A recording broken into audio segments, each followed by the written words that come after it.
সাহা। পিডব্লিউডির পৃথা সাহা, তাকে সংবর্ধিত করবেন সৌরভ বাসু। উত্তরীয় তৈরি এবং মেমেন্টো তার হাতে তুলে দিয়ে তাকে সংবর্ধিত করা হচ্ছে। আচ্ছা, পৃথা সাহা, পিডব্লিউডি তে তোমার তো জয়েনিং ও হয়ে গেল, তোমায় কোথায় পোস্টিং দিয়েছে? বহরমপুরে দিয়েছে স্যার, সেন্ট্রাল সার্কেল অফিসে, এসি অফিসে। আচ্ছা, তোমার বাড়ি থেকে কত দূর? বাড়ি থেকে 3 কিলোমিটার, একদম কাছেই। ও বাবা, তাহলে তো খুবই ভালো পোস্টিং। হ্যাঁ স্যার। ভালো। এটা কি হাইওয়ে ডিভিশন নাকি? এনএইচ? স্যার এস্টিমেটিং ডিভিশনে দিয়েছে, পিডব্লিউডি সেন্ট্রাল সার্কেল লেখা আছে। আচ্ছা, মানে সুপারিনটেন্ডিং এর অফিস। সুপারিনটেন্ডিং ইঞ্জিনিয়ার বুঝেছি। অফিস। দিয়ে এখন কি কাজ করতে হচ্ছে? ওই এস্টিমেট সেকশনেই বসেছি, ওখানে একজন সিনিয়র দিদি আছেন, তো উনি করছেন একটু একটু ওই টেন্ডার সংক্রান্ত কাজই দেখলাম বেশিরভাগ আছে। আচ্ছা, তোমার একটা ব্রিফ ইন্ট্রোডাকশন দাও। স্যার, আমার নাম পৃথা সাহা। স্যার, আমি 2012 সালে Murshidabad institute of technology college থেকে ডিপ্লোমা পাশ করি বহরমপুরে। আর তারপর এমসিইটি কলেজ থেকে, তার অপোজিটেই Murshidabad college of technology and engineering, ওখান থেকে আমি বিটেকটা পাশ করি 2015-য়। আর স্যার 2016 সালের দিকে আমি একটা ডিপ্লোমা কলেজে অ্যাজ এ লেকচারার ইন্টারভিউ দিয়েছিলাম, তো ওখানে আমি সিলেক্ট হয়েছিলাম। তো ওখানেই পড়াতাম, দিয়ে পড়াতে পড়াতে যখন ফাঁকা ক্লাস পেতাম তখন একটু নিজেও তৈরি হতাম। তো স্যার তারপর আমি ওখান থেকে ওই 1.5 বছর ওখানে চাকরি করার পর WBSRDA, যে ওয়েস্ট বেঙ্গল রুরাল রোড যে ডেভেলপমেন্ট এজেন্সি, ওটার একটা স্যার অ্যাড বেরিয়েছিল কন্ট্রাকচুয়াল জুনিয়র ইঞ্জিনিয়ার। তো সেটাতে আমি ইন্টারভিউ দিই, দুবার ইন্টারভিউ হয় ওখানে, ওখানে সিলেক্টেড হয়। দিয়ে 2017 সালে 30শে অক্টোবর আমি মালদায় জয়েন করি। দিয়ে ওই কাজটাই করছিলাম এতদিন, দিয়ে তারপরে ওটা রিজাইন দিয়ে এখন এটাতে। মানে রোডের ওপর একটা ভালো রকম এক্সপিরিয়েন্স ছিল। হ্যাঁ স্যার। সেটা তুমি আমাদের এখানে যে মক ইন্টারভিউতে এসে সেখানেও বলেছিলে, এবং তোমাকে সেই সব সংক্রান্ত কোশ্চেনও করা হয়েছিল, তুমি বলতেও পেরেছিলে সাকসেসফুলি। মানে এক্সপিরিয়েন্সের দিকটা তোমার বেশ ভালোই ছিল, তাই না? তোমার পিএসসি তে তোমাকে রিটিনে কত পেয়েছিলে আর ইন্টারভিউতে কত দিয়েছে তাহলে? স্যার রিটিনে পেয়েছিলাম 133 পয়েন্ট সামথিং, আর স্যার ইন্টারভিউ পেয়েছিলাম 65। মানে ইন্টারভিউতে ভালো মার্কস দিয়েছে তোমার। হ্যাঁ হ্যাঁ। ইন্টারভিউটা কেমন হয়েছিল, মানে কি কি কোশ্চেন করেছিল, কি রকম হয়েছিল, এটা একটু শেয়ার করো। সেই ইন্টারভিউটা খুবই ভালো হয়েছিল। আসলে আমি ওই এসসি স্যার যেটা, ওই বোর্ডে আমি ছিলাম, তো অনেকদিন ধরে শুনতাম আর ভয় লাগতো যে ওই বোর্ডটাতেই কঠিন কঠিন কোশ্চেন হয়। তারপর ওই ইন্ট্রোডাকশন দিতে বললেন, ওটা বললাম। তারপর যখন MIT কলেজ শুনলেন, তো ওখানকার একজন প্রফেসরকে উনি চিনতেন, তো ওনার নাম ধরে একটা একটু ইয়ার্কি হলো, একটা প্রথমেই একটা এরকম একটা মহল তৈরি হয়েছিল। তো তারপরে আমাকে ফার্স্ট কোশ্চেন করা হয়েছিল যে তুমি তো রোড সম্বন্ধে সবকিছুই তাহলে জানো, তাহলে আমাকে এটা বলো যে একটা ধরো মানে ছোট একটা রোডকে এবার ওয়াইডেনিং করছি আমরা, তাহলে তুমি সার্ভেটা কি করবে, কিভাবে তুমি এগোবে। তো ওই কোশ্চেনটাই যখন আমি উত্তর দিলাম, তখন উনি মোটামুটি একটু মানে এগ্রি হলেন যে ফার্স্ট কোশ্চেনে। বললে একটু ব্রিফলি বলো। স্যার আমি ব্রিফলি বলেছিলাম যে আমরা প্রথমে ওই রোডটার সেন্টার লাইনটা আমরা প্রথমে বার করব। সেন্টার লাইনটা বার করে আমরা ওটার দুদিকে এবার আমার কত রাস্তা আছে এবং কতটা হতে হবে, সেই ওয়াইডেনিং এর ওইটা আমরা দুদিকে মেজারমেন্ট নেব। তারপর সেই অনুযায়ী তার লেভেল নেওয়া হবে, প্রি লেভেল নেওয়া হবে, সেই অনুযায়ী স্যার সমস্ত কিছু বলেছি। তারপর কাজগুলো কিভাবে হবে বলতে থাকলাম। তখন উনি বললেন হ্যাঁ। এইভাবেই স্যার রাস্তার ওপরই আমার কোশ্চেন গুলো একটার পর একটা চলে আসলো, যে তুমি কি করবে, লেয়ার গুলো নিয়ে শুরু হলো, তারপরে মেটেরিয়ালের টেস্ট শুরু হলো। তারপর এরকম ভাবে পুরোটি রোডেই ছিলেন ওনারা, আর কিছুটা গিয়েছিলেন কংক্রিটে বা কোথাও টেস্ট নিয়ে, তো বেশিরভাগটা রোডের ওপরেই হয়েছিল। এবং তুমি সেগুলো প্রপারলি বলতেও পেরেছিলে, কারণ তোমার ওখানে এক্সপিরিয়েন্স আছে। স্যার ওইগুলোই মানে আপনারাও আমাকে ধরেছিলেন, মানে কোশ্চেন গুলো সব মিলে যাচ্ছিল, ওখানে এমন এমন কোশ্চেন আসছে আমি সবটাই জানি এরকম।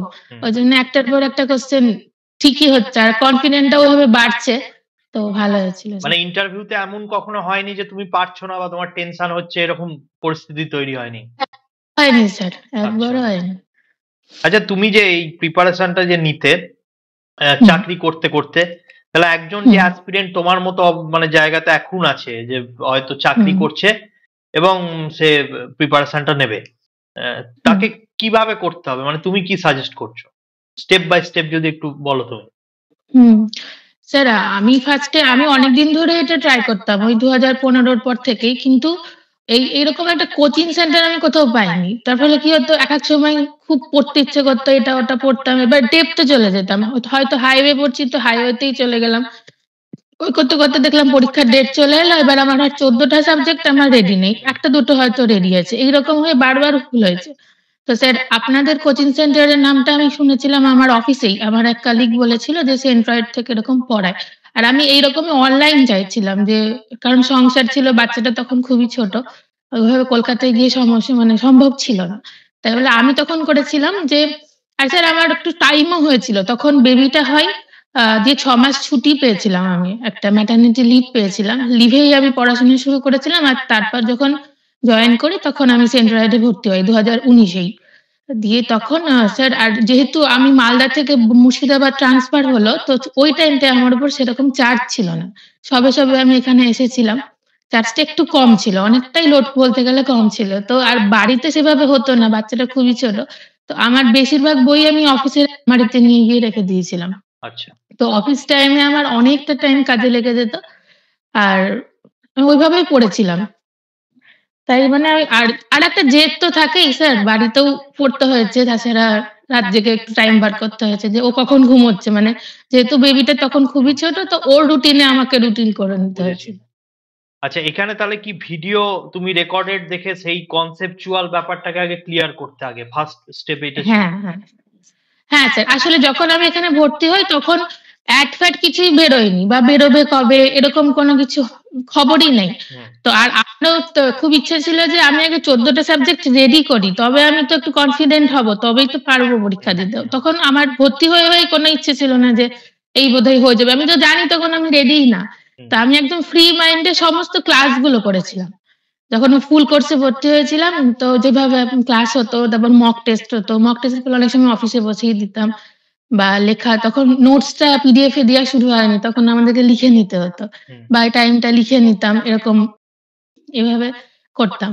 তারপরে স্যার 1 বছরের মধ্যেই বোধহয় আমাদের মোটামুটি তার 6 মাস করার পরে একটা ক্র্যাশ কোর্স চলে এলো, ওই অ্যাড বেরিয়ে গেল, তারপরে ওই ক্র্যাশ কোর্সে ভর্তি হলাম। ওটাতে তো দারুণ হয়েছিল, মানে ওটা তো পুরোপুরি একদম রেডি করে দিয়েছিল, আর এত মক, আর এত পরীক্ষা দিয়েছিলাম যে কোশ্চেন দেখলেই করতে হবে এরকম একটা আইডিয়া হয়ে গেছিল। আর আপনারা অনেক কম টাইম দিতেন, 1.5 ঘন্টার মতন টাইম দিতেন, ওটুকু থাকতো না, তখন স্পিডটা এত বেড়ে গেছিল, মানে 1 ঘন্টার মধ্যেই কমপ্লিট হয়ে যাচ্ছে, এরকম একটা কনফিডেন্স চলে এসেছিল। বুঝেছি। তুমি কি কি বই ফলো করতে, মানে এমসিকিউ বা অন্যান্য? স্যার ওইভাবে আমি খুব ফলো করেছি বলতে গুপ্তাটা করেছি, যেহেতু ওটা ধরে ধরে স্যাররা পড়াতেন, মানে এখানে ক্লাসে ওটাকেই প্রাধান্য দেওয়া হতো। আর এত বেশি কোশ্চেন পেয়ে গেছিলাম আপনাদের কাছ থেকে, প্রচুর মডেল কোশ্চেন দিয়ে দিয়ে আমরা পরীক্ষা দিয়েছি, তো আমি আর কোনো বই আর খুলিনি, দরকার পড়েনি, যেহেতু ওই নোটটা পড়ে নিতাম আর বইটা পড়ে নিতাম, ওই কোশ্চেন বেশি দেখতাম না, ওই যখন পড়া হতো কোশ্চেন মানে অ্যান্সার মানে কোশ্চেন গুলো আসতো, বুঝে গেছি তো ব্যাপারটা, তো অপশন দেখে লিখবো ওরকম কোনো ব্যাপার ছিল না, ক্লিয়ার ছিল একদম, তো আমি ওটাই করেছি। ঠিক, তার মানে সেন্ট্রয়েড প্রিপারেশনে হেল্প করেছে?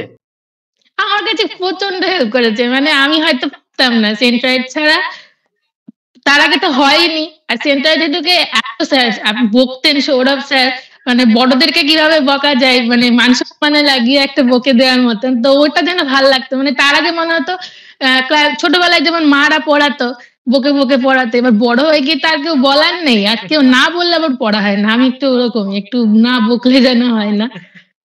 তো স্যার একদম ওইভাবেই, যখনই দেখতাম এক একদিন আবার মোটিভেশনাল ক্লাস দিত, প্রথমেই 10-15 মিনিট স্যার এরকম আপনারা বলতেন, ওটা শুনে তো আরো, মানে বলছেন মানে তো উনি বকছেনই উল্টে, আর পরীক্ষা খারাপ হলে উনি তেমনই বলতেন যে তোমরা কি করছো, তোমাদের কি ইচ্ছে নেই, তো ওগুলো খুবই হেল্প হয়েছে স্যার, ওটা ছাড়া হতো না আমার। সেন্ট্রয়েড বাদ দিয়ে আরো কারোর নাম যারা এই প্রিপারেশনে তোমাকে হেল্প করেছে? সেন্ট্রয়েড বাদ দিয়ে তাহলে যদি বলি, আর আমি আর অনলাইন ক্লাস কোথাও করিনি। হ্যাঁ, মানে কোনো ব্যক্তি পার্সনও হতে পারে?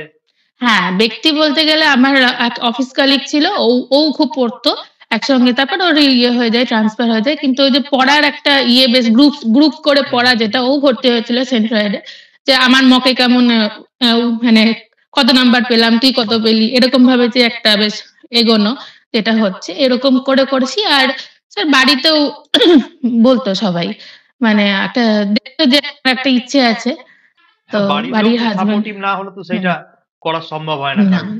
না, এটা অবশ্যই একটা বড় হেল্প করা বোঝায় সেটাকে। ঠিকই, খুব ভালো কথা। কেমন লাগছে এখন, মানে তুমি তো জয়েন করে গেছো, কিরকম লাগছে বা বাড়ি থেকে কি বলছে তোমায় এখন? বাড়িতে তো মা বাবা একটু অসুস্থ আমার, তো তো একটু চিন্তায় ছিলেন আসলে স্যার। মায়ের ক্যান্সার ওই যখন থেকে ওই পরীক্ষা আমাদের শুরু, ওই 3-4 বছর ধরেই ধরা পড়লো। ওইটা নিয়েই মাকে ট্রিটমেন্ট করানো নিয়ে আমার পড়াশোনা সমস্ত কিছু। আর বাবাও একটু অসুস্থ, পার্কিনসন আছে, তো ওদের কাছে থাকতে হয়। এবার আমি বহরমপুরে থাকি বলে মার কাছে থাকি, মানে রোজ দেখা করে যেতে পারি। দিদি একটু দূরে থাকে, আমরা 2 বোন। তো এখানে কাছে হয়, দুজন হয়তো খুব খুশি যে আমাদেরকে ছেড়ে আর কোথাও গেল না। কোথাও গেলে হয়তো সবাই মিলেই যেতাম, বাবা মাকে নিয়ে, বাচ্চাকে নিয়ে।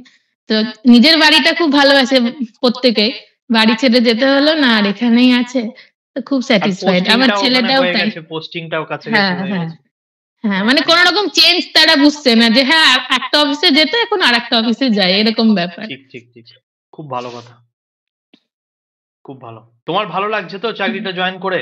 হ্যাঁ স্যার, একদম স্যার, এটাই স্বপ্ন ছিল, মানে স্বপ্নটা সত্যি হবে তো ভাবিনি। আর তুমি তো এগুলো ইউজ টু, মানে তুমি হাইওয়েতেই রোড নিয়েই কাজ করেছো, আবার সেই পিডব্লিউডি তেই তোমার পড়েছে, এবং এখানে বেসিক্যালি কি রোডের কাজই তো করে নাকি এটা, এই সার্কেলটা? এখানে এবার রোডের এস্টিমেট গুলো আসছে এখানে, যেটা দেখলাম আমি সেদিন একটা রিভাইজ এস্টিমেট দেখলাম, মানে যেগুলো আমরা করে করে পাঠাতাম এতদিন ওই অফিসে, রিভাইজ এস্টিমেট যেটা আমি করে হেড অফিসে পাঠাতাম, ওরকমই একটা রিভাইজ এস্টিমেট এসছে আমার কাছে, যে চেক করা। তো এবার এখন উল্টো হয়ে গেছে কাজটা, এখন আমি সার্কেলে চলে এসেছি যেহেতু, তো ওই ডকুমেন্ট গুলো চেক করছি, তারপরে নোটিশ কিভাবে বানাতে হবে, কোন ডেটে খুলছে। আর এখানে স্যার অনেক কিছুই দেখলাম, মানে যে সেন্ট্রাল জেলটা আছে সেটার মেইনটেনেন্স, এগুলো ঢুকে আছে, মেডিকেল কলেজ ঢুকে আছে, তো অনেক রকম এস্টিমেটই আসছে, মানে শুধু রোড না স্যার, বিল্ডিং সমস্ত। মানে ওই সার্কেলের আন্ডারে যে কটা ডিভিশন, সাব ডিভিশন আছে, প্রত্যেকের এস্টিমেটই এখানে আসবে এবং সেগুলো তোমাদের চেক করতে হবে। ঠিক। কোনো সাজেশন তুমি দিতে চাও আপকামিং যারা অ্যাসপিরেন্ট আছে তাদেরকে?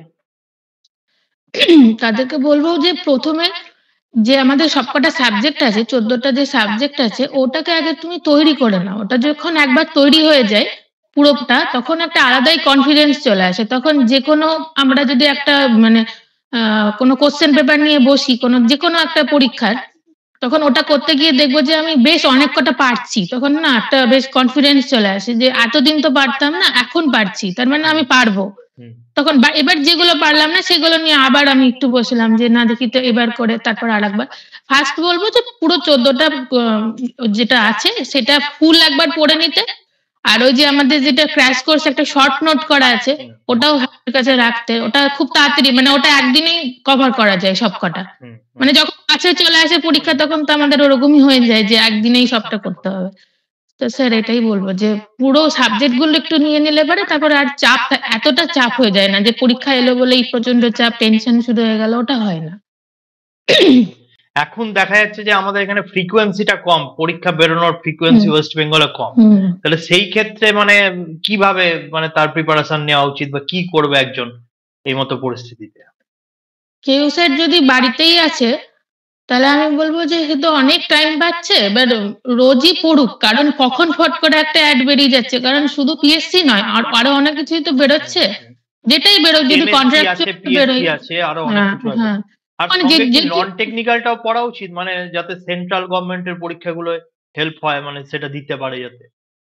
হ্যাঁ, এবার কারোর যদি ওটাই ইচ্ছে থাকে যে না আমি সেন্ট্রালে পড়বো, এবং এজটাও আছে, তার ইচ্ছের উপর ডিপেন্ড করছে এবং টাইমের উপর ডিপেন্ড করছে, তাহলে অবশ্যই ওটা পড়লে তো আমার আরো বেশি পাওনা হয়ে গেল স্যার, তৈরি করে রাখলে তো সব এক্সামেই বসতে পারবো।